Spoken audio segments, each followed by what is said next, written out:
Je suis né au Chili, à la ville de Viña del Mar, qui est la deuxième ville du Chili, une ville côtière. J'y ai vécu les 7 premières années de ma vie. Et ensuite,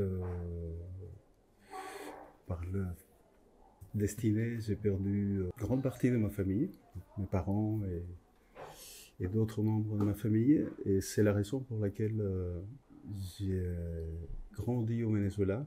C'est un oncle qui, à l'époque, est venu me récupérer au Chili. Et c'est comme ça que je suis arrivé au Venezuela. Et j'y ai vécu 21 ans. Aujourd'hui, je suis musicien de profession. Et je joue la viole des gambes.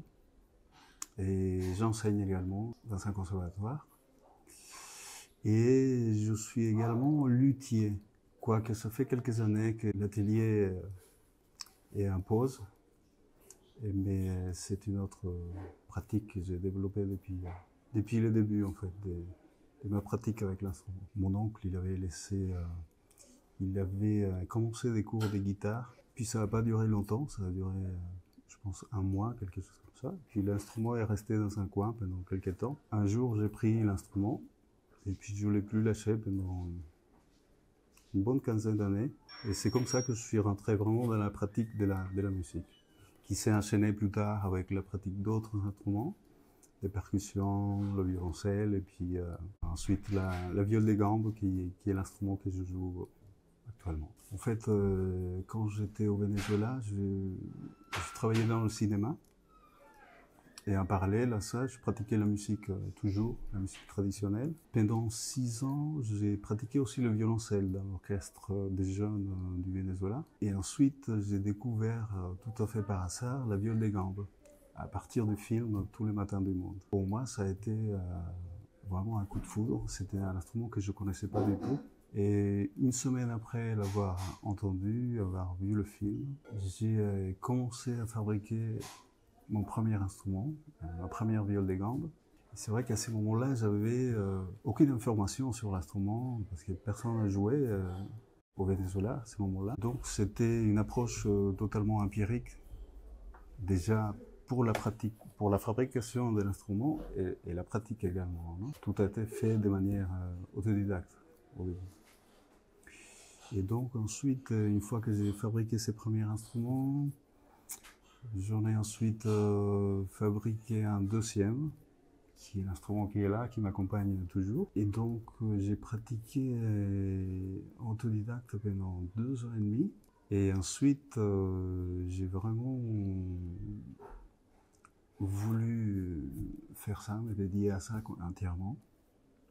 Donc j'ai tout arrêté, tout ce que je faisais avant, toutes les autres musiques, et aussi mon travail dans le cinéma, pour venir en Europe, pour pratiquer. Voilà, c'est comme ça que je suis arrivé en France.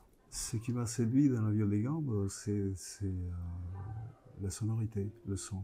Ouais. Le son de l'instrument, la résonance, la profondeur que j'entends dans l'instrument. Alors pourquoi avoir fabriqué mon instrument? Et tout simplement parce que d'une part j'habitais dans une ville qui se trouve dans la cordillère des Indes du Venezuela. J'étais un peu déconnecté de tout ce qui est... bon, déjà Internet, ça n'existait pas encore. C'était à peine les débuts. Et personne ne jouait de cet instrument. Et donc je n'avais strictement aucune idée de où je pouvais trouver un instrument comme ça. En fait, le premier instrument que j'ai construit, c'était un violoncelle. Parce que à l'époque, je faisais partie de l'orchestre des jeunes de cette ville-là, Mérida. Il se trouve qu'il y avait toujours un problème pour avoir un instrument pour pouvoir pratiquer. Et à chaque fois que j'allais à l'orchestre, il y avait seulement 2 violoncelles que l'orchestre pouvait prêter aux étudiants. Et je me retrouvais toujours dans la situation de ne pas avoir d'instrument pour travailler. Et c'est là où je me suis dit, je vais m'en faire à fabriquer un violoncelle. De manière aussi complètement empirique, j'ai pris les mesures de ces 2 instruments qui étaient au conservatoire. Et je me suis lancé dans l'aventure de construire un instrument en faisant une sorte de copie, mais visuelle. J'avais aucun document, aucun livre, rien du tout. Même les outils, je me suis fabriqué les outils pour fabriquer l'instrument. Donc c'était ma première expérience avec le bois. C'était la première fois que je travaillais le bois. J'ai utilisé des bois tropicaux avec lesquels on fabrique des instruments traditionnels au Venezuela. Et j'ai utilisé l'acajou et le sève. C'est vrai que je me suis appliqué à ma manière, de manière encore une fois totalement empirique, mais j'estime que j'ai eu beaucoup de chance parce que les instruments ont toujours fonctionné très bien. D'ailleurs, cette viole, c'est le deuxième instrument, c'est le troisième instrument que j'ai fait. Et c'est l'instrument avec lequel j'ai fait mes études ici et je continue à jouer professionnellement avec. En fait, juste après avoir vu le film Tous les matins du monde, une semaine après, je suis allé dans la bibliothèque, dans une bibliothèque de l'université américaine, et voir si je trouvais un peu d'informations sur l'instrument. Parce que c'est un instrument que j'avais jamais vu, jamais entendu, je connaissais rien du tout. Et j'ai eu la chance de tomber sur quelques dessins et des photographies des instruments d'époque. Et c'est avec cette information-là que j'ai fabriqué la première viole de gamme, le premier instrument. J'ai pris un dessin qui apparaît dans un traité anglais du XVIIe siècle. Et ce dessin-là m'a servi pour trouver les proportions de l'instrument. C'est-à-dire que je mesurais le corps de ces bonhommes, les jambes, les bras, etc. J'ai mesuré les miens et à partir de ça, j'ai pu retrouver à peu près les proportions de l'instrument. Dans le dictionnaire, donc, je lisais que les cordes de ces instruments étaient un boyau, mais je n'avais aucune idée d'où je pouvais trouver ces cordes. Mais se disait qu'à l'époque, les instruments étaient parfois montés aussi avec des cordes métalliques ou un soie. Et j'avais un ami à l'époque qui avait une pharmacie. Et un jour, je suis en train de discuter avec lui dans sa pharmacie. Et quand je regarde la vitrine de sa pharmacie, je lis un fil dentaire, une petite boîte de fil dentaire qui est fait en soie. Avec ce fil dentaire, j'ai fabriqué les cordes. Et les 2 premières années de mon approche autodidacte à l'instrument, j'ai utilisé ces cordes-là. Ça fonctionnait. Ça mettait un peu de temps à se stabiliser, mais ça fonctionnait. Je mettais des cordes en fil dentaire, une corde de guitare et une ou 2 cordes de violoncelle. Au début, si vous n'avez aucune information, vous savez pas trop par où vous allez passer, mais vous savez où vous allez.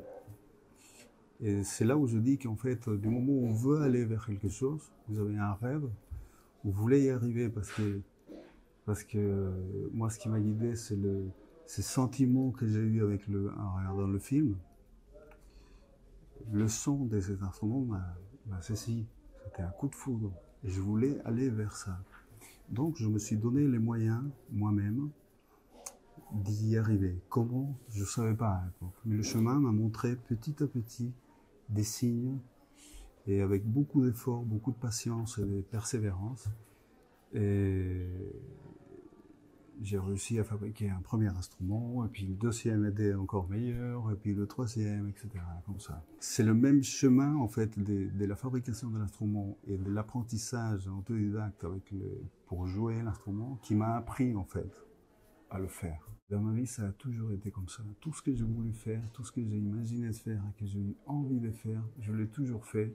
Je suis toujours allé jusqu'au bout et ça a toujours marché. Parce que du moment où on a envie d'aller vers quelque chose, on a tous les moyens en fait. Il ne faut pas attendre que les moyens viennent de l'extérieur ou que j'ai tel ou tel moyen matériel, etc. pour pouvoir le faire. Oui, évidemment que des fois on a besoin de certains moyens matériels Mais il n'y a pas que ça. Je crois qu'en principe, on a un humain, on a notre intelligence, on a notre sensibilité, on a notre force d'esprit. Pour fabriquer une viole des gammes, par exemple, il faut beaucoup d'outils. Beaucoup d'outils spécialisés, spéciaux pour différents parties de l'instrument, pour les différentes étapes. Au début, je n'avais pas tous ces outils. Donc, je ne savais pas où les trouver. Je me suis fabriqué moi-même les outils. Certains, je les ai inventés dans mon imaginaire et je les ai matérialisés. D'autres, je les ai copiés à partir d'une photographie ou à partir d'un outil que je voyais qui pouvait servir. Et finalement, je me suis rendu compte, ça peut paraître exagéré, mais je pense que objectivement, c'est vrai. Une viole des gammes, on pourrait le faire aussi avec un couteau bien affûté. Mais tout dépend. Vous pouvez avoir tous les outils du monde et pas arriver forcément au meilleur résultat.